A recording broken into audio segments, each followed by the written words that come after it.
Wait, what? What are you saying? What the heck? Teka. Bakit pati ako nadamay, ha?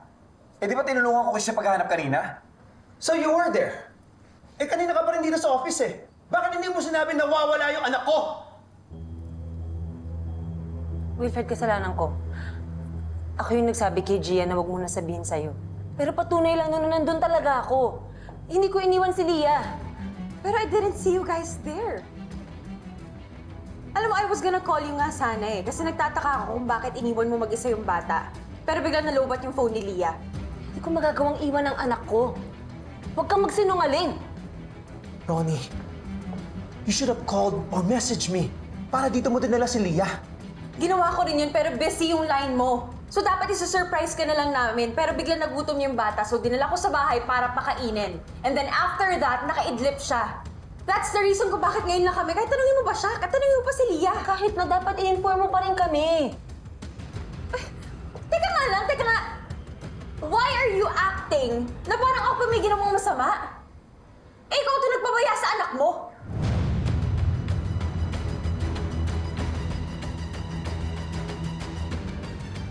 Can't you see?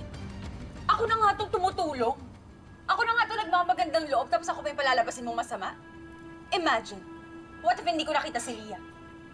Baka ano na nangyari doon sa bata? She could have been lost or baka nakuha na siya ng child traffickers. Kung talagang concerned ka kay Leah, sana binalik mo siya sa akin. Andun lang ako. Kesa yung magsusurprise ka, habang kami dito mamamatay na sa pag-aalala. Alam mo, Carol, you don't have to worry anymore. Okay? Safe na si Leah. Nandito na siya. Alam mo yung dapat mong alalahanin? Ha? Alalahanin mo yung pagiging ina mo sa kanya. Because look at you. You don't look the part of being a good and loving mother. Kasi mukha kang pabaya.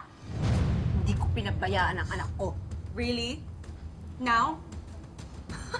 Alam mo, tignan mo talaga itong babaeng to. Alam mo, Carol, dahil sa kapabayaan mo, munti ka nang mawala si Leah, nandamay ka pa ng maraming tao. Sabagay, what else can we expect from an ex-convict like you? Just like before, wala ka pa rin accountability. Kung dati nga hindi mo inamin yung mga crimes mo, tapos nagbago ka pa ng pangalan, di ba? Gumamit ka pa ng Lorena Herrera. Ganun pa rin yung ginagawa mo hanggang ngayon.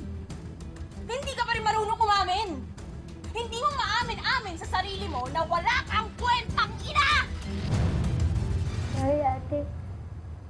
Sumama lang naman po ako kay Tita Ronnie dahil sabi na pupuntahan daw po namin si Super D. Pero dapat nga, hindi ka nga sumasama kung kani-kanino. Kahit sa kakilala mo pa yan, kahit kay Tita Ronnie pa yan. Dapat alam mo na yun eh. Dapat nagsabi ka muna sa kasama mo. Common sense na lang yun, Leah.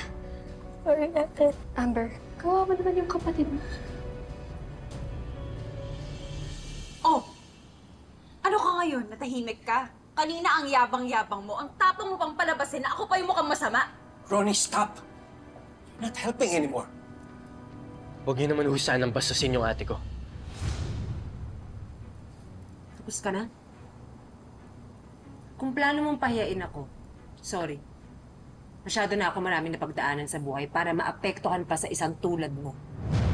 Isa pa, wala kang karapatan na husgahan ako dahil never kang naging ina.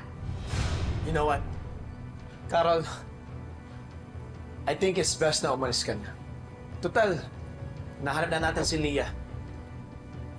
Pinapalayas niyo ho ba yung ate ko? Isn't it obvious? Walang lugar ang ate mo sa isang honorable and respected company like Pearl Vault.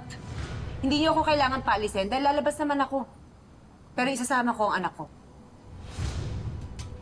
Wilfred, narinig mo ba yung sinabi ng babaeng yan?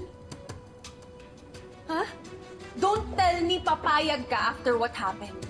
Hindi na dapat makalapit yung babaeng yan kay Leah.